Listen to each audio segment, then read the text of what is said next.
Yes so कल हमने देखा था VBT, okay, valence bond theory, और उसमें हमने बात की थी ओवरलैपिंग। अब ओवरलैपिंग को थोड़ा और डिटेल्ड में हम समझते हैं कि कितने टाइप्स होते हैं, कैसी होती है ओवरलैपिंग। तो हमारा टॉपिक है directional properties of the bond. Okay, चलो स्टार्ट करते हैं। As we have already seen, the covalent bond is formed by overlapping of atomic orbitals। ये तो हमने डिस्कस कर लिया कि ओवरलैपिंग होगी, उसकी वजह से कोवेलेंट बॉन्ड बनेगा। जैसे कि हमने मीथेन की बात की थी, तो जैसे कि हमने मीथेन में ऐसा टेट्राहेड्रल टाइप कार्बन, और ये वैसे ये जो हाइब्रिडाइज्ड ऑर्बिटल्स हैं वो ऐसे एक दूसरे की पोजीशन मतलब ले लेगी स्पेस के अंदर, जैसे कि जिससे कि उनका रिपल्जन सबसे मिनिमम हो और उनके बीच का डिस्टेंस सबसे ज्यादा हो। ओके, तो ये हमारा सपोज कार्बन, और यहाँ पर ही आ जाएगा हमारा हाइड्रोजन। ओके, तो कार्बन हाइड्रोजन यहाँ पर बॉन्ड बन गया। ये जो बॉन्ड बना है दिस इज ओवरलैपिंग। ओके, यहाँ पे ओवरलैपिंग हो रहा है। तो देखते हैं, the molecule of hydrogen is formed due to the overlap of 1s orbital of 2 hydrogen atoms. तो 2 हाइड्रोजन एटम हो तब जाके H2 मॉलिक्यूल बनेगा। जैसे कि हमारे पास ये H है और एक ये दूसरा H है, तो इसका यहाँ पर है से 1s ऑर्बिटल स्फेरिकल शेप में, और ये दूसरा है 1s ऑर्बिटल स्फेरिकल शेप में। ये दोनों ही एक दूसरे से क्या करेंगे, ओवरलैपिंग कर देंगे। दोनों ही एक दूसरे से ओवरलैपिंग कर दिए। सो जब ओवरलैप किए तब यहां पर क्या बन गया, बॉन्ड बन गया। Okay, so in case of poly atomic molecules, जहां पे पॉली एक मतलब 2 से ज्यादा एटम्स हो, H2 Cl2 वो तो हमने देखा, लेकिन 2 से ज्यादा एटम, जैसे कि CH4, तो टोटल कितने एटम हो गए, 5, हाइड्रोजन 4 और कार्बन 1, तो टोटल 5, NH3H2, ये सबका ही कैसा VSEPR होगा वो सब हमने डिस्कस किया है। The geometry of the molecules is also important in addition to the bond formation। तो उनकी जियोमेट्री कैसी होगी वो भी इंपॉर्टेंट है। बॉन्ड फॉर्मेशन तो इंपॉर्टेंट है ही, लेकिन उनकी जियोमेट्री, जैसे हमने VSEPR में यही लोगों को तो देखा था सबसे पहले, CH4 देखा था, तो वहां पर VSEPR मतलब कोई भी रोल प्ले नहीं कर रहा था। मतलब VSEPR मतलब रिपल्जन होके, ये रिपल्जन करके maximum minimum repulsion and maximum distance तो ऑक्यूपाई कर लिया। अब जो कौन कौन से हमारे इलेक्ट्रॉन पेयर थे, एक तो बॉन्ड पेयर और दूसरे लोन पेयर। तो यहाँ CH4 में कोई लोन पेयर है ही नहीं, तो वो कोई भी टाइप का रिपल्जन फोर्स दे रहे नहीं थे। लेकिन हमने देखा था कि NH3 के केस में 2 लोन पेयर थे, मतलब पेयर एक थी, एक लोन पेयर थी। वो एक लोन पेयर जो H 3 H थे, उसमें से जो 2 साइड वाले H थे उनको रिपल्जन फोर्स अप्लाई कर रहे थे। और अगेन तीनों में हमारा हाइब्रिडाइजेशन कौन सा है, sp3 हाइब्रिडाइजेशन। ये तो हाइब्रिडाइजेशन का टाइप है, वो भी हमें आगे पढ़ना ही है। तीनों में अगर sp3 हाइब्रिडाइजेशन है तो उनके बीच का एंगल होना चाहिए 109.5 डिग्री, लेकिन उतना होता नहीं था। सो एमोनिया के केस में वहां पर भी रिपल्जन VSEPR होकर वो एंगल हो गया था 109.5 से कितना हो गया था, याद है, 107, करेक्ट, 107 डिग्री हो गया था। और H2O के केस में भी ऑक्सीजन के पास एक नहीं दो लोन पेयर है। ओके, दो लोन पेयर, तो वो 2 लोन पेयर एक दूसरे को भी रिपेल करेंगे, एट द सेम टाइम जो बॉन्ड पेयर थे उनको भी रिपेल करेंगे।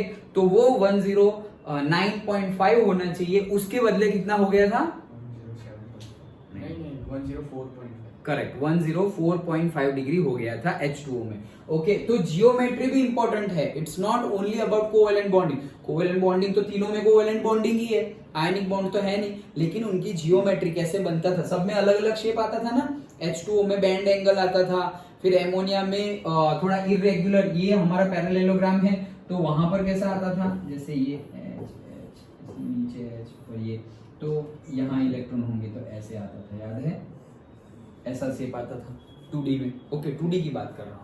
सो जियोमेट्री भी इंपॉर्टेंट है। For example, why is it so that CH4 molecule has tetrahedral shape and HCH bond angles are 109.5 degree? Okay, why is the shape of NH3 molecule is pyramidal? Okay, तो क्यों ऐसा क्यों हो रहा है? Okay, तो सब में डिफरेंट क्या कहने क्या चाह रहे हैं ये कि भाई हाइब्रिडाइजेशन CH3 में और CH4 में sp3 है, एमोनिया में भी sp3 है, तो क्यों ये अलग अलग एंगल आए?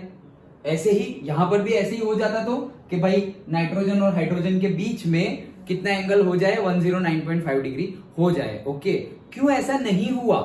मतलब अगर हाइब्रिडाइजेशन सेम है तो उनका शेप क्यों अलग अलग है? हाइब्रिडाइजेशन सेम है, CH4 में, एमोनिया में, H2O में, सब में sp3 हाइब्रिडाइजेशन है। सो sp3 वो अभी आगे हम पढ़ेंगे हाइब्रिडाइजेशन का टाइप, लेकिन अगर हाइब्रिडाइजेशन सेम है तो शेप क्यों अलग अलग है सबके? ओके, उसका आंसर ओवरलैपिंग है। Okay, the valence bond theory explains the shape, the formation and the directional properties of the bond in polyatomic molecules like CH4, NH3, NH2, etc. in terms of overlap and hybridization of atomic orbital. तो VBT के accordingly जो हम overlapping देख रहे हैं ना, तो overlapping के भी टाइप है। हाइब्रिडाइजेशन सेम है लेकिन सबके बीच में सेम ओवरलैपिंग नहीं हो रही है। H2O में H और O के बीच में, और से एमोनिया में N और H के बीच में, और से CH4 में C और H के बीच में जो ओवरलैपिंग हो रही है बॉन्ड बनने के टाइम पर, वो सेम टाइप की ओवरलैपिंग नहीं हो रही है। अगर सेम टाइप की ओवरलैपिंग होती तो हम बोल सकते कि अच्छा चलो इतना एंगल होना चाहिए, लेकिन नहीं आया। ओके, तो ओवरलैपिंग अलग है, डिफरेंट है, इसीलिए अलग हो रहा है, अलग एंगल आ रहा है। अंडरस्टूड? समझ में आया? यहां पर तो सिर्फ हम बोल रहे हैं कि भाई सब में सेम है तो सेम एंगल क्यों नहीं आया, तो उसका रीजन क्या है? डिफरेंट ओवरलैपिंग और हाइब्रिडाइजेशन। ओके, तो वो कैसे डिफरेंट है वो हमें नेक्स्ट देखना है। डन? ओके, तो ये डायरेक्शनल प्रॉपर्टी है। मतलब क्या? डायरेक्शनल प्रॉपर्टीज ऑफ बॉन्ड के कौन से डायरेक्शन से ओवरलैपिंग हो रहा है। जैसे कि देखो, जैसे कि ये हमने ये तो बना दिया CH4, लेकिन ऐसा समझो CH4 मतलब टोटल कितना एंगल 360 होता है पूरा। ओके, तो 360 और ये पूरा कितना हो गया 4, तो 360/4 करोगे तो कितना आएगा? 90 जैसा आता है, करेक्ट? 90 4 360। ओके, सो 360। अब देखो जैसे कि हम PX PY ये सब में कार्बन है, तो कार्बन मतलब कौन सा है? P ही आएगा ना, 1s2 2s2 and 2p2। Okay, तो ये कैसे करेंगे? जैसे कि PX है, PY है और PZ है, तो PX को हम ऐसे शो करते हैं, PY को कैसे शो करते हैं? मतलब अंदर, वर्टिकली अंदर और बाहर। ओके, तो अंदर और बाहर में 2D में कैसे ड्रॉ करूं? तो मैं ऐसे ड्रॉ कर रहा हूं ऐसे, लेकिन ये कैसे है? बाहर आ रहा है और अंदर जा रहा है ऐसे। ओके, और PZ, तो ये मेरी हो गई से PZ, मतलब ये है मेरी PX, ये है मेरी PY और ये है मेरी PZ। ओके, तीनों के बीच का एंगल कितना? 90। Y और Z के बीच का एंगल 90। अब तुम बोलोगे सर ये कहाँ 90 है? अरे 90 2D वाला नहीं, 3D वाला। ओके, मतलब ये X है, ओके, और ये Y है। ये देखो, ये जैसे कि ये X है, ये सीधी लाइन, Z है और ये Y है, ये ऐसे Y। ओके, तो X और Y के बीच में एंगल कितना है? 90। Y और ये खड़ी लाइन जो है दैट इज Z, उसके बीच के भी एंगल कितना है? 90। और Z और X के बीच में भी एंगल कितना है? 90। सबके बीच में 90 एंगल है। तो वही है कि यहाँ पे 90 90 90 वैसा होना चाहिए, तो वैसा तो नहीं आया है 90 90 90।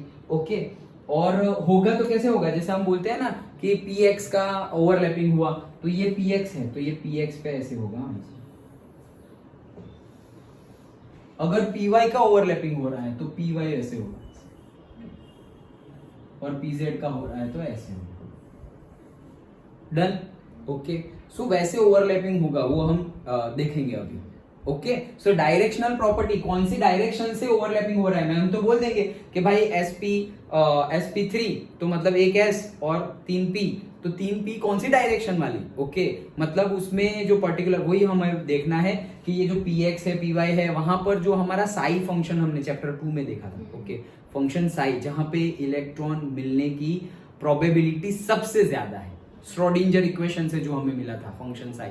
ओके, सो उसी को हमें यहाँ पर यूज करना है, उसी को, मतलब वो इक्वेशन को वापस हमें नहीं देखना है, बट ये एक्चुअली है क्या? मतलब ये जो हमारी ऑर्बिटल है कोई भी, जैसे कि ये मेरी x ऑर्बिटल, px ऑर्बिटल है, ये मेरी px ऑर्बिटल है। So what is this px orbital? px orbital ऐसी जगह है, कहां पर? स्पेस के अंदर, जहां पर इलेक्ट्रॉन मिलने की प्रोबेबिलिटी सबसे ज्यादा है।